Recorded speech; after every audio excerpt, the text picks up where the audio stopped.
तो मुझे क्लाइंट ने रिक्वेस्ट किया कि सर हमने काफ़ी इंडेंटिंग एजेंट और बाइंग एजेंट्स के वीडियो और इंटरनेट में पढ़ा, लेकिन हमको कहीं पर भी प्रॉपर क्लैरिटी नहीं मिल पाई। तो आप अगर इसका वीडियो बना देंगे तो थोड़ा बेहतर होगा सबके लिए। तो उनके ही सुझाव के ऊपर से मैं वीडियो बना रहा हूं और आज मैं आपको बताऊंगा कि इंडेंटिंग एजेंट और बाइंग एजेंट के बीच में डिफरेंस क्या होता है। तो हम आइए समझते हैं। सबसे पहले तो दोस्तों, डिफरेंसेस से पहले मैं आपको सिमिलरिटी बताना चाहूंगा कि दोनों में सिमिलरिटी क्या है, ताकि क्या है आपको समझने में आसानी हो। सबसे पहले तो इंडेंटिंग एजेंट और बाइंग एजेंट दोनों आमतौर पे फॉरेन में होते हैं। यानी कि आप इंडिया में हैं मान के चलिए, और आप फॉरेन कंट्री में ये एजेंट्स अवेलेबल है, ठीक है। अभी आपको सोचना है कि आपको क्या करना है। क्या आपको प्रोडक्ट्स फॉरेन कंट्री से खरीदना है या आपको फॉरेन कंट्री में प्रोडक्ट सेल करना है। तो पहले सोचते हैं कि हमको फॉरेन कंट्री में सेल करना है। तो अगर आपको फॉरेन कंट्री में प्रोडक्ट सेल करना है तो आपको फॉरेन कंट्री में एस्टैब्लिश्ड हुए इंडेंटिंग एजेंट जो है वो यूजफुल हो सकते हैं, राइट। इतना बेसिक क्लियर है। अब आगे बढ़ते हैं। अगर आपका सोच ये है कि आपको फॉरेन कंट्री से मंगवाना है, फॉरेन कंट्री से कुछ इंपोर्ट करना है, तो वहां पर हमको कौन यूजफुल हो सकते हैं, बाइंग एजेंट्स, राइट। अब ये दोनों इंडेंटिंग एजेंट और बाइंग एजेंट्स की आमतौर पे कोई कंपनी नहीं होती, राइट। और अगर कंपनी होती भी है तो उसमें कोई ट्रांजैक्शन नहीं होते, राइट। आमतौर पे उनकी कंपनी का यूटिलाइजेशन नहीं होता, उनकी कंपनी का ट्रैक रिकॉर्ड चेक नहीं किया जा सकता या नहीं करते लोग, और उनकी कंपनी यूटिलाइजेशन में नहीं आती है। अब हमको फॉरेन कंट्री में सेल करना है तो इंडेंटिंग एजेंट जो है, राइट, ये हमारे प्रोडक्ट्स का फॉरेन कंट्री में मार्केटिंग कर सकते हैं, या फिर वो फॉरेन कंट्री में उनके पास ऑलरेडी कुछ मार्केट है, मार्केट का नॉलेज है, कुछ आइडिया है, तो वहां पर आपके प्रोडक्ट को सेल करवा सकते हैं। Now let us take an example कि मुझे एक्सपोर्ट जो करना है इट इज एन गुवारगम, और मुझे गुवारगम एक्सपोर्ट करना है यूएसए। तो गुवारगम एक्सपोर्ट यूएसए करने के लिए मैं इंडेंटिंग एजेंट को अप्रोच कर सकता हूं, या मैं गूगल में सर्च कर सकता हूं इंडेंटिंग एजेंट्स फॉर मेरा जो प्रोडक्ट्स है वो। अब जो मुझे एजेंट मिलेंगे वो गुवारगम का नॉलेज धराते होंगे, या फिर उनको मार्केट नॉलेज होगा, या फिर उनके पास कुछ बायर्स होंगे। जो भी डील आपका होगा वो बायर के साथ डायरेक्ट होगा, राइट। कोई मुझे बताता है कि सर इंडेंटिंग एजेंट की कंपनी है, राइट, वो अल्टीमेटली मेरे से प्रोडक्ट लेंगे, फिर वो फर्दर देंगे, तो फिर ये तो मर्चेंट इंपोर्टर हो गया फॉरेन कंट्री में। इसको टेक्निकल रूप से हम एजेंट नहीं कह सकते, लेकिन आजकल के जमाने में क्या है कि ये टर्म्स हर जगह यूज होती है तो लोग कंफ्यूज हो जाते हैं। लेकिन इसका मैं एक्चुअल मतलब आपको समझा रहा हूं, राइट। तो जो इंडेंटिंग एजेंट है उसको उसकी कंपनी यूज नहीं करनी होती है, वो आपको कंपनी सजेस्ट करेगा, वहां पर आपको ट्रेड करना है, राइट। वहां पर से आपका जो पेमेंट आएगा फिर एजेंट का कमीशन आपको ट्रांसफर करना है ओवरसीज में, फॉरेन में, क्योंकि वो फॉरेन में है, ठीक है।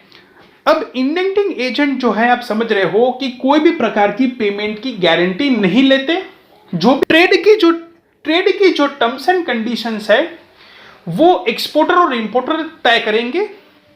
एजेंट जो है वो आपको मार्केट दे देंगे, राइट, और आपको बायर का डेटा दे देंगे, और आपका ट्रेड में बीच में रहेंगे, राइट, फॉर्मेलिटीज वगैरह, क्योंकि उनके पास जो है आमतौर पे प्रोडक्ट का नॉलेज होता है या वो एक्वायर कर लेते हैं।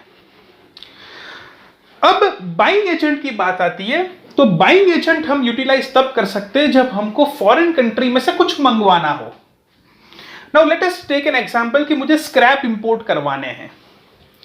अब मैं बहुत कोशिश कर रहा हूं, लेकिन अफ्रीका से मुझे कास्टिंग आयरन का प्रॉपर पार्टी नहीं मिल रहा है। इंटरनेट में मुझे जेन्युइन टर्म्स ऑफ पेमेंट में ट्रेड करने वाले लोग नहीं मिल रहे हैं।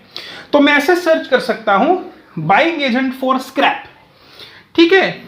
और ये एजेंट भी उनकी कंपनी यूज नहीं करेंगे, राइट। अगर वो उनकी कंपनी यूज करते हैं तो वो मर्चेंट कहलाएंगे, राइट। जैसे मर्चेंट एक्सपोर्टर इंपोर्टर आप जानते हो, तो उनका आईईसी, उनका कंपनी यूज नहीं होगा। वो आपको बताएंगे कि अफ्रीका के इन रीजन पे स्क्रैप हमको अवेलेबल है, राइट। फॉर एग्जांपल टोगो में है या केनिया में है, राइट, ये युगांडा में है, रवांडा में है, जहां पर भी है वो हमको बता सकते हैं और वहां की पार्टी दे सकते हैं। जो भी कम्युनिकेशन आपका होगा वो पार्टी के साथ डायरेक्ट होगा, जो सप्लायर हम कहते हैं। जो भी पेमेंट की टर्म्स कंडीशन होगी, राइट, वो पेमेंट की टर्म्स एंड कंडीशंस भी दोनों की आपसी सहमति से होगी। जैसे इंडेंटिंग एजेंट्स पेमेंट की गारंटी नहीं लेते, उसी तरह ही बाइंग एजेंट्स कोई भी प्रकार की पेमेंट की गारंटी नहीं लेते, ठीक है। तो ये एक्चुअल का उनका मीनिंग है, राइट, इंडेंटिंग एजेंट और बाइंग एजेंट का। अब क्या ये हम बन सकते हैं एज ए स्टार्टअप? यस, ये आप बन सकते हो। अब आप इंडिया में हो तो आपके क्लाइंट कौन होने चाहिए? फॉरेन के, राइट, ताकि आप ओवरसीज माने जाओगे उनके लिए। अब अगर आपको इंडेंटिंग एजेंट बनना है तो ओवरसीज के जो एक्सपोर्टर है, राइट, उसके साथ आपको काम करना पड़ेगा। अब ओवरसीज के एक्सपोर्टर को यहां पर उनके प्रोडक्ट सेल करवाने हैं, तो आप क्या कर सकते हो? आप कह सकते हो कि मैं प्रोडक्ट्स यहां पर आपकी सेल करवा देता हूं, ठीक है, आप मुझे अप्रोच करिए, मुझे कमीशन दीजिए। आप यहां के बाइंग एजेंट भी बन सकते हो। आप बाइंग एजेंट कैसे बन सकते हो? तो यहां की जो इंडस्ट्रीज है वहां के एरिया में आप जाके सप्लायर के साथ बातचीत कर सकते हो और सप्लायर को कह सकते हो कि जैसे फॉर एग्जांपल कि आपकी सिरामिक टाइल्स है, तो मैं आपकी टाइल्स जो है वो एक्सपोर्ट करवा दूंगा, आप मुझे कमीशन दे देना, राइट। तो ये हो गया बाइंग एजेंट। अब आपके कंफ्यूजन में फाइनली दूर कर देता हूं, राइट, क्योंकि थोड़ा सिमिलर सा लग रहा है, तो अब कंफ्यूजन एकदम दूर हो जाएगा। ध्यान से सुनना, समझना। जो इंडेंटिंग एजेंट्स अगर आप बनते हैं, राइट, तो इंडेंटिंग एजेंट्स जो है वो कमीशन चार्ज करता है एक्सपोर्टर से, राइट। यानी कि अगर आप किसी इंडेंटिंग एजेंट को अप्रोच करते हो तो ध्यान में ये रखना कि आपको उसको कमीशन देना पड़ेगा पेमेंट आ जाने के बाद, या जो भी टर्म्स एंड कंडीशंस है। और बाइंग एजेंट अगर आप बनते हो तो आपको कमीशन सप्लायर से लेना है, राइट, सप्लायर से लेना है। जैसे कि मैं बाइंग एजेंट बनता हूं सिरामिक इंडस्ट्रीज के लिए, राइट, तो मैं सिरामिक इंडस्ट्रीज में जाऊंगा, सिरामिक वाले लोग कहेंगे अरे भाई मेरा प्रोडक्ट एक्सपोर्ट नहीं होता, करवा दो ना, राइट। तो मैं उनका बाइंग एजेंट बन सकता हूं, मैं उनके लिए बायर्स ढूंढ के दे सकता हूं या मेरे बायर्स उसको दे सकता हूं, मैं इन रिटर्न सप्लायर से कमीशन चार्ज करूंगा। सो इन शॉर्ट आप इतना समझिए कि अगर आपको प्रोडक्ट सेल करना है तो आप सेलिंग एजेंट यानी कि इंडेंटिंग एजेंट, वो आप सेलिंग एजेंट भी कह सकते हो, उसको पकड़िए। आप इंटरनेट में सर्च कर सकते हैं इंडेंटिंग एजेंट्स फॉर आपका प्रोडक्ट। और अगर आपको कुछ खरीदना है, अगर आपको कुछ इंपोर्ट करना है, तो आप संपर्क कर सकते हो बाइंग एजेंट का, राइट। ये बेसिक चीज मैंने आपको बताई। इसके लिए बहुत ही इंपॉर्टेंट आर्टिकल, राइट, मैं डिस्कशन बोर्ड में ऐड कर रहा हूं, तो YouTube के डिस्क्रिप्शन लिंक में आप चेक कर लीजिएगा। और आप मुझे व्हाट्सएप भी कीजिएगा, आपकी जो भी डाउट क्वेरीज है, even in the procedural aspect, right, तो I will try my best to help you. लेकिन आप डिस्कशन बोर्ड में चेक खास कर लीजिएगा, YouTube के डिस्क्रिप्शन लिंक में दिया गया है। Thank you.